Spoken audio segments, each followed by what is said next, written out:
Good morning to my supervisor, Dr. Fauzan, and my panel, Dr. Kamaruddin. My name is Taipeshi, and today I will be presenting my PSM2, the impact of digital marketing on e-commerce business growth in Malacca, Malaysia. Moving to my introduction, it is important to understand the digital shift.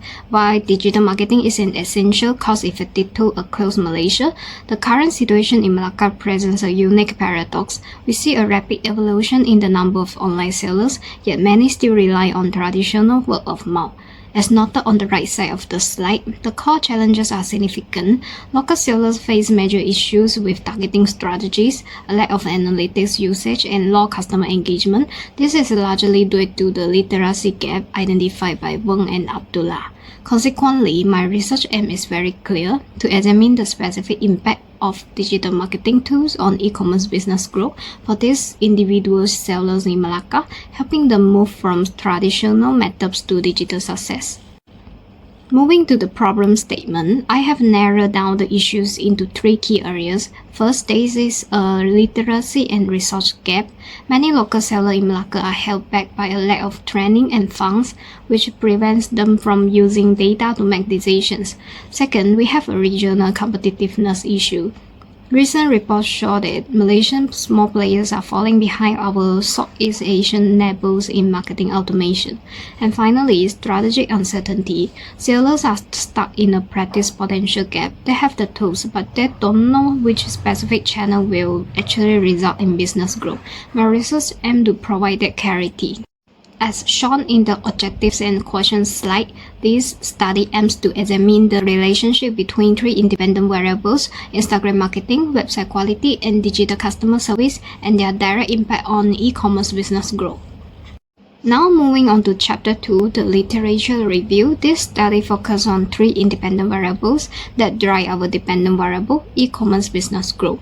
E-commerce business growth, according to Loudon and Travel, this refers to increased sales and wider market reach driven by digital strategies. Instagram marketing, Hu and Tutan Solomon highlight Instagram's power in visibility and engagement, particularly through influencer marketing and visual content, which is vital for targeting younger audience. Website quality. Wilson and Kenny emphasize that usability and mobile friendliness are key to building digital trust and customer satisfaction. Following Parasuraman, E-square model, we focus on response speed and AI tool to reduce cart abandonment and improve retention for the digital customer service. In summary, studies by MDPI and Zeltami confirm that these three variables are the most relevant factor for e-commerce performance today. Next, my hypothesis slide lists three propositions. Hypothesis 1, 2, and 3. I hypothesize that all three factors, Instagram, website quality, and customer service, have a significant positive influence on business growth. On the conceptual framework slide is shown my research model. I am testing how these three digital marketing components independently influence the growth of e-commerce businesses in the Malacca region. For the methodology, I adopted a quantitative approach to objectively measure the impact of digital marketing. I used structured online questionnaires targeting individual sellers in Malacca, focusing on their experience with Instagram, website quality, and customer service. All data was analyzed using SPSS, specifically utilizing Comprach Alpha for reliability and correlation analysis to assess the relationship between my variables. Now looking at our population and sampling, we focus on individual unregistered sellers in Malacca who use Instagram as their primary platform. Malacca was chosen because it represents a fast-developing digital ecosystem with a high concentration of grassroots entrepreneurs. Now moving into the findings, I will start with the preliminary analysis. Before conducting the full survey, I performed a pilot study with 30 respondents to ensure my questions were clear and effective. As you can see in the table, I used Comprach Alpha to test for internal consistency. All variables scored exceptionally high. Instagram marketing at 0.887, website quality 0.852, digital customer service 0.841, and e-commerce business growth at 0.814.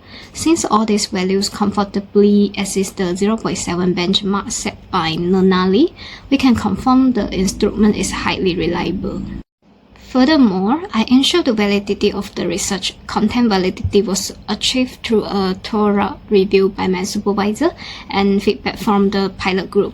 Regarding criterion validity, all independent variables show significant positive correlation with growth with p-values less than 0.05.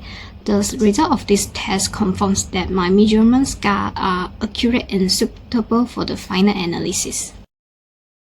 Moving to the real result, I will discuss the demographic profile of my 160 respondents and the initial analysis of their responses. The majority of our respondents are located in Malacca Tengah at 40.6% and Jasin at 31.3%. Interestingly, 83.8% of them already possess basic digital marketing knowledge.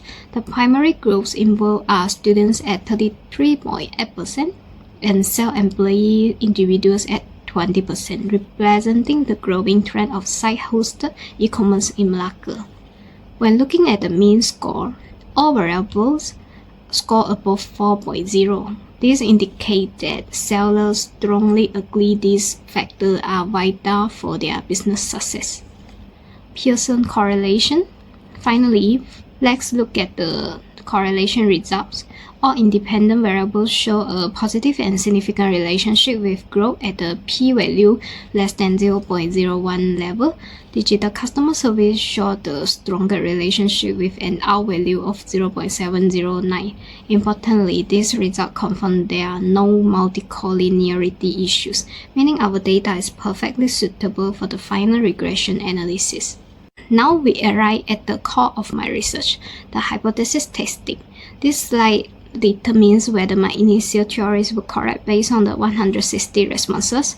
First, looking at the ANOVA, my model achieved an F-statistic of 61.001 with a p-value of less than 0.001. This proves that the regression model is highly significant and is a good fit for the data. The adjusted outscore is 0.563. This is a very strong result as it indicates that 56.3% of the variance in e-commerce business growth can be explained by the three independent variables I studied. Next, looking at the coefficient to see which factors truly drive growth. Hypothesis 1, Instagram marketing is supported with a beta of 0.175. While significant, it has the smallest impact among the three. Hypothesis 2 shows a strong positive effect with a beta of 0.305 and is highly significant at the 0.001 level. Hypothesis 3, this is my most critical finding. This is the most influential factor with the highest beta of 0.364. In summary, all three hypotheses are supported. The data clearly shows that for sellers in Malacca, while Instagram is a good starting point, the primary drivers of actual growth are digital customer service and website quality. To conclude my presentation, I will summarize the research outcome and offer practical recommendations for the future. This study successfully validated that Instagram marketing, website quality, and digital customer service are indeed critical drivers for e-commerce growth in Malacca. Most notably, digital customer service emerged as the strongest predictor with a beta of 0.364, highlighting that even in a digital world, human-centered interaction remains the key to success. Based on this finding, I have two main recommendations. For sellers, you should prioritize personalization and response speed. Investing in AI-driven chatbots and optimizing website security can drastically reduce consumer bounce rates. For authorities, agencies like MDC should provide targeted digital literacy training specifically for SME in Malacca to bridge the existing technical gap. Lastly, I must acknowledge the limitations. My research was focused solely on Malacca. Future researchers should consider a nationwide comparison, perhaps between the Klang Valley and East Malaysia. Additionally, adopting a longitudinal approach would help track the long-term impact of these strategies on business sustainability. These are the references used in my study. Thank you so much for your attention.